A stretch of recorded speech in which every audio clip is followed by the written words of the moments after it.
Good morning, guys, and welcome to the podcast. I'm really excited about today's guest. He's an entrepreneur, Tyler Dunagin from Ohio, and he is founder and CEO of TurnServe. He's also a private equity backed founder, and he's going to talk to us all about entrepreneurship, his journey, his story, and we're going to do it through the lens of innovating the housing space through scalable services and products. One of those is which is Liquid Liner, which is surface refinishing technology. And I'm really happy to have him on and sponsor this episode. So Tyler, welcome. Thank you so much. I appreciate your time, and I'm looking forward to being here and talking to you in the audience today. Yeah, you're doing some really fantastic work, and you've built some $1 million brands. You're on the Inc. 5000. Talk about your journey, and we'll dive into some of the questions. Yeah, absolutely. So I'll give you the very summarized version, and feel free to tap me on the shoulder if you want me to dive down deep here on any of them. In a nutshell, my background, I was playing college football. I played semi-pro football. Decided it was time to quit getting hurt and start making some money. And I started off flipping houses in the residential single-family space. It was me. I had a small crew. I had outside investors. We'd buy houses together, and I realized it was a little bit too slow for me. And I'll be honest, I created the job for myself, and I did not enjoy it. Every decision was through me. I couldn't delegate. I was still learning as a manager. So that was early 20s for me. I talked to a mentor and he told me, you need to look at multifamily. And I said, that's great. And I hear that. I don't know anything about it. And he says, that's fine. Come in. Let's talk. He has a couple billion assets under management. And he said, you need to look at multifamily. It's big, it's predictable, it's scaling, and it's uniform. You could do this. And so I started consulting in the multifamily space, anything from leasing operations to maintenance operations to asset management, you name it. I ended up being a director for a company with about 50 people under me. I actually helped one high net worth individual get rid of his third party management company, and he started to owner manage it. And I built his company for him and I ran it for a couple years. It was at that time when I realized the huge need in the space in the multifamily apartment world, and because I had some of the hardships that some of our clients have today.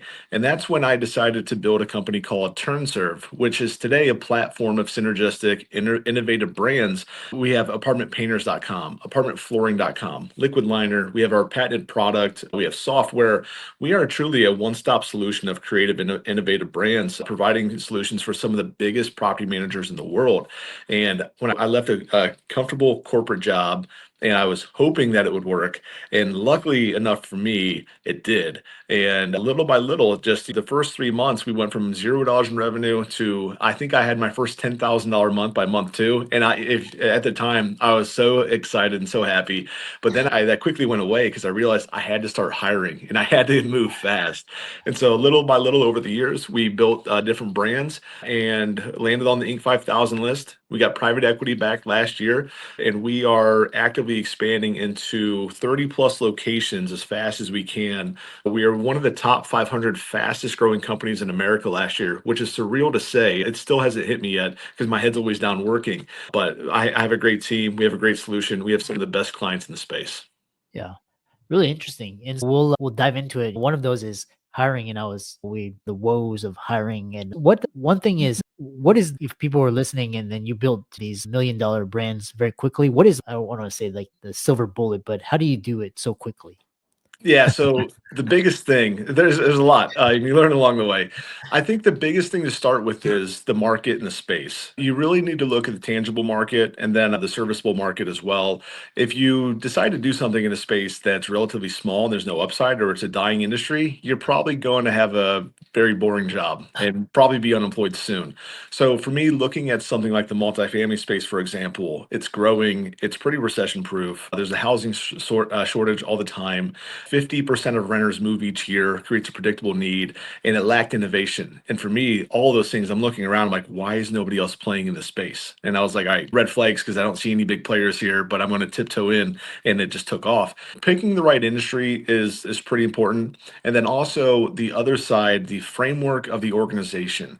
So first, A lot of people will applaud this and some people will frown upon this. I built my companies with the end in mind first. I built them reverse. All right, if I had to exit this company for $500 million, how would I do it? And at the time, it sounded outlandish. I wasn't delusional. I was like, wow, that's incredible. I hope I can get there. But I read a handful of books. I talked to a handful of smart people, and they said, start with the end in mind. And that's what I did. And so when you break things down into processes and you could connect dots on a whiteboard and you can figure out KPIs and metrics that manage each one of those relays between the dots, you could fill people in those roles and give them very clear direction and let them come in and just do an incredible job. So you have to be very precise on what they're doing, what the goal is. And the last part I'll share is this.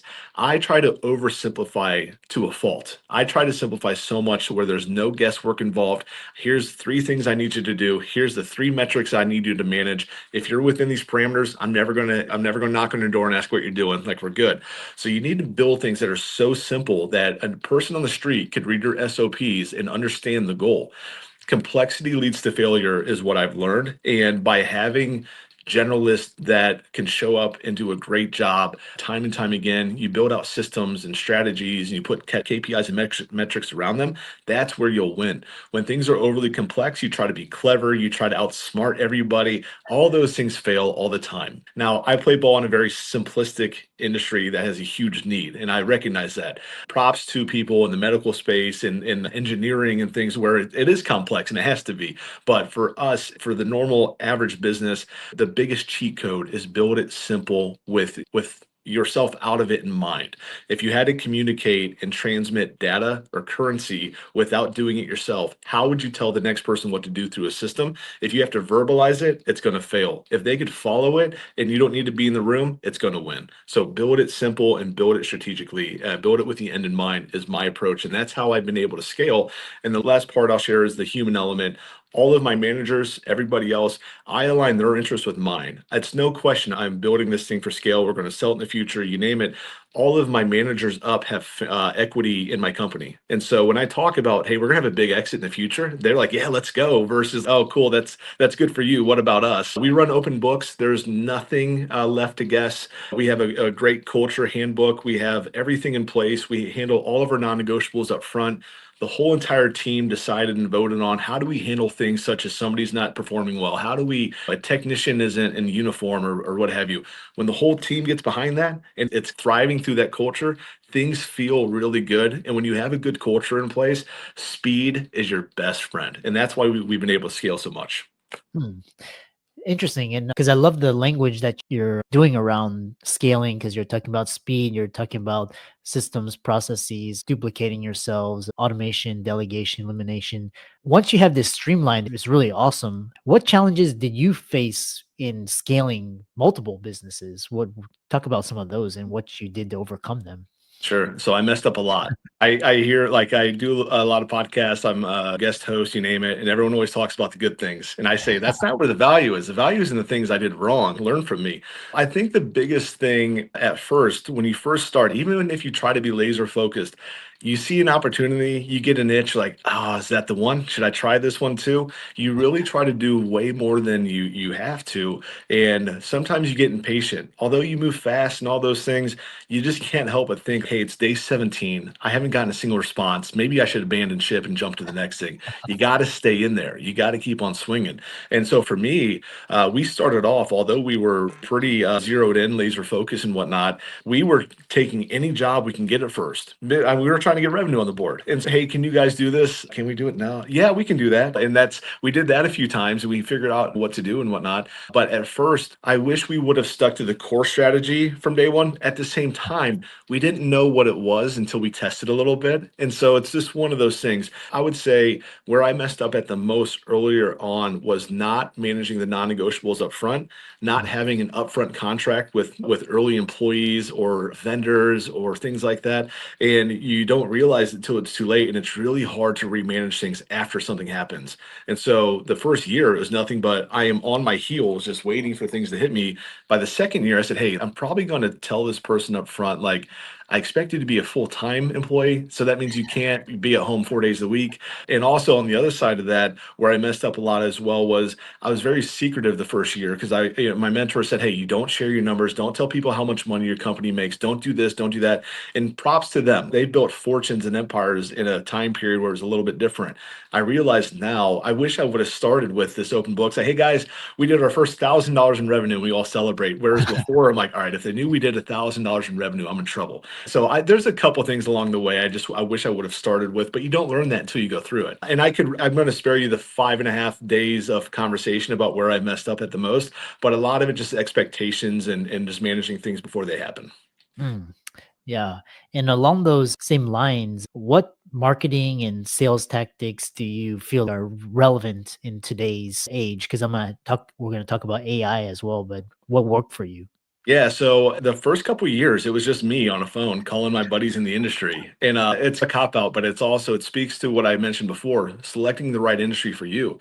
So we go after property management companies that have thousands and tens of thousands of apartments under management. We don't go after a single renter. We don't go after a single homeowner. If we ring the bell with two clients, we might have just picked up a 500,000 unit portfolio that needs 250,000 of those serviced every year. So I have a bit of a cheat code because of the market I'm in. However, the first couple of years, it was all word of mouth. You get a couple referrals and you're busier than you know what to do with. I was working from 5 in the morning till midnight every night before I could hire somebody because how much it took off. The biggest thing is for sales, marketing, et cetera. I have a couple strategy things, but before that, you have to really understand why you're doing what you're doing. For us, we wanted to update and innovate the housing space. We wanted to share convenience. Our purpose is to foster well-being by beautifying spaces. And that's not just for the residents or the tenants or what have you. It's for the convenience and quality of life for property managers, maintenance supervisors, for our technicians doing the services. You have to really understand why you're doing what you're doing. Once you could bottle that, you speak to the human element of it, and you talk about the hero's journey on this whole thing. What's your value proposition? We sell convenience in an efficient, dependable way. Fast forward to today, what's it look like? So there's obviously AI. You have all these things in sales and marketing and video messages. Who knows? Maybe this is just a transcript and this is my AI clone and this is who's talking to you right now. But the reality of it is, if your checks and balances, you have all of your operations and your goals narrowed down to two or three, you're able to work on those things extensively. Example for us, last year we built a virtual call team. They're not in person. They are in different countries. They are the coolest people I've ever met in my life, and they have never seen us. I've never met them. They've never met our clients. They know who we are at a core because of our purpose, and they know the solution that we offer is superior. And so we have an outbound call team. End of the day, calls will never go away, at least right now. And so we really doubled down on that. There's things that we've tried and we're not quite involved yet in on automated emails and AI emails and whatnot. But a lot of it is just having a very clear goal, a very clear offer, and a very clear value proposition for your customers. If you try to sell like 25 things, hey, what's your pain point? Oh, I don't care about that. Look what I can do for you. You're going to lose. If you ask them, hey, what's your biggest stressors today? Oh, it's a tenant turnover and taking 25 days between renters because you can't get somebody to show up. What if we did that for you in 2 days or one day? And you solve that internal pain point for them. Once you do those things, sales and marketing kind of come second in a weird way, but they're just as important. But just automating, know your numbers, know what you're trying to do and why, and be super laser focused on changing those dials. So understanding that is going to go a long way. But also, lastly, you have to be able to try out new things. If all of a sudden I just built 1,000 person outbound cold calling center, that's cool. But you hear things about Smith AI and you hear about these other like outbound sales automated AI callers and whatnot. You at least have to look to see what's going on to see if you can automate and streamline. And we have for the most part. We rely on a lot of AI internally. We try to keep the human connection still human as much as possible, but we try to make it more convenient, such as our invoice processing and reminders and our support side of things and our tickets and whatnot. So really it all goes back to knowing your client, what you have to offer them. Yeah. And because I love this idea because you talked about going from like real estate, which is this very slow moving, but like creating systems and processes and platforms like Airbnb or Zillow or Redfin. Talk about how you're thinking about AI and positioning yourself and how you're using it for either automation or delegation, elimination, hiring. What are your thoughts? So AI is going to improve quite a lot. Our first focus with it is the customer experience. That's so quality of life, user interface, all those things. If we can improve the customer experience first, it's going to result in retention and new revenue. So that's our focus first and foremost. Second is quality of life for my team. Quality of life is super important. When you normally talk to somebody that has a painting brand, a flooring brand, a bathtub refinishing brand, you think of hard hats and muddy boots and just people, guys and ladies just out there just doing their thing, their ripped jeans and whatnot. It's not like that. So quality of life is so important for your team. And if you looked at our headquarters or any of our spaces throughout any cities, we look more like an Apple store versus a service business because the way we're set up is streamlined, it's efficient, it's automated. We use Mac devices and you use Copilot, all these other kind of things. So customer experience first and foremost. Second is quality of life for my team. And then I would say probably third, and I'm probably breaking some rules here by saying this, probably third is a focus on sales and marketing with AI. Because I view it as if we take care of those first two things, the rest is really going to take care of itself. Take care of your employees, they will take care of your customers, you'll keep customers. But then just trying things out. When you focus on quality of life, hey, we need an auto transcriber, which those have been around for a little while now. The simple things, you don't think about this. If you could save 5% of someone's day here and 10% there and 20% there, and you cut out the things that they hate the most, they are going to perform super well in the things that they focus on. So all around the board, that's my cadence, my rhythm, where I'm focused on. Again, it goes back to calling, searching for like databases, for example. We rely on a lot of AI for that. Answering services, that's a big one too. But all of those things, the goal is to improve customers and team members. So it's not going to replace those things, in my opinion. It is going to seriously empower them, though. Yeah, I love that. We know we were talking about culture and hiring, and I was having lunch with a friend and colleague, and he was talking to me about his like, you either hire well or you can't hire. And like he was talking about just C players, and they have to end up like getting fired or they steal from you, or and then the A players, they go off, they start their own companies. Or so talk about your process for hiring and how you retain top talent. Yeah, it's definitely challenging all the time, right? You said it well. The best employees, the most capable employees, they're not going to be employees for long if you don't treat them well. They are Yeah. going to be entrepreneurs, solopreneurs, CEOs, and leaders of their own companies one day. And that's a challenge. I think the biggest thing is for us, we really have to go back to purpose and vision. You need to convince people we're solving a huge need. There's a ton of upside. We're going to create massive amounts of jobs, and we're going to do some really interesting things here. Those A players, you can't sell them necessarily. You need to show them like your goals and whatnot. Because if not, if you say, hey, we're going to do $1 billion in revenue next year, come on board, they're going to sniff it right out. Whereas if instead you talk about the purpose and the impact you're going to make, that's going to catch their ear.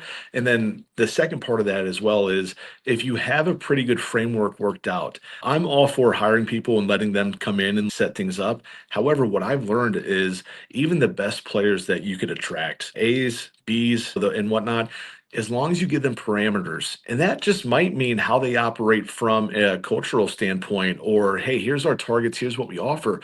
At least it gives them a framework to build on. It tells them what plot of land to build a house on. Whereas if you just say, hey, build this cool house, and there's no direction, there's nothing. Guess what? You might be moving to Connecticut. But long story short, like that side is very important. It all comes back down to the vision, the culture, and it has to be opportunistic for them too. I mentioned earlier, all of my managers and up have equity in my company. It's Mhm. because I want them to benefit. I want their families to take this seriously. I don't need to have it all to myself one day. I don't mind breaking bread. And so that part is very important. The second part is when you're hiring, let's say, and there's people are at different phases of their journey. And just because somebody's field level today does not mean that's all they're capable of long term. They could grow and whatnot. When you have a company that is growing fast, opportunities are what people want. They want an opportunity to lead one day. They don't want a dead end job. They don't want something where it's going to be, this is my life for the next X amount of decades.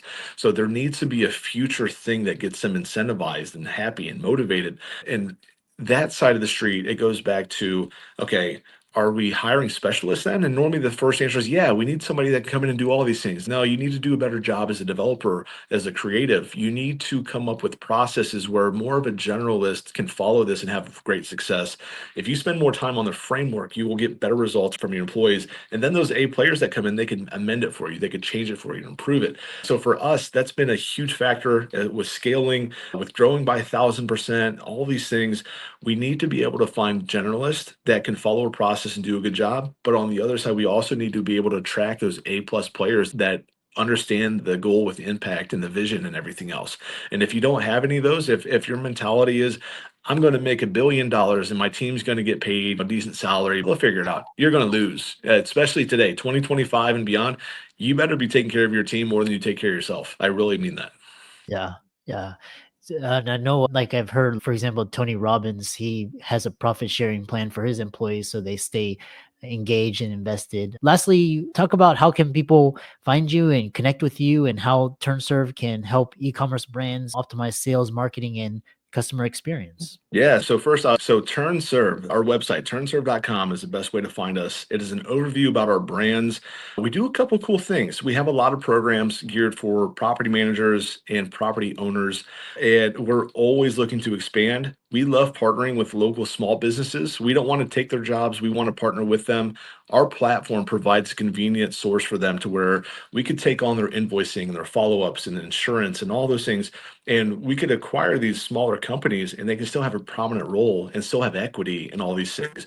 And so the biggest offering we have from the community, for the community I should say, is we want to work together. We love to talk to small companies, 3 to 5 person teams that normally go under the radar. Even bigger is okay too, but reach out to me and talk about what you do. Even if it's not a painting, flooring, refinishing brand, but it's something cool that's innovating and there's potential for growth, talk to me. I would love to talk to you as an entrepreneur and partner with you or talk about investing or you name it. That's one side. And then as far as connecting with me, turnserve.com is the best way to my companies. However, I'm on LinkedIn. I'm on all the social medias, and I hate like selling myself on them, but I'm naturally just there because that's where everybody else is. I'm curious what other people are doing. And the more of these I do, the more podcasts I do, I realize what's a very quick spot for somebody to reach out to me. So my last name is Dunagin. So DunaginCollective.com or just Tyler Dunagin on LinkedIn is the best way to reach out. And as long as it's not an automated AI sales message, I will respond to you and I'll engage with you. So reach out to me. I love networking and learning about what people are doing. Awesome. A very inspiring conversation. I love your energy and passion and keep up the great work. Thank you so much. I appreciate it. This has been a lot of fun. I hope to do it again soon.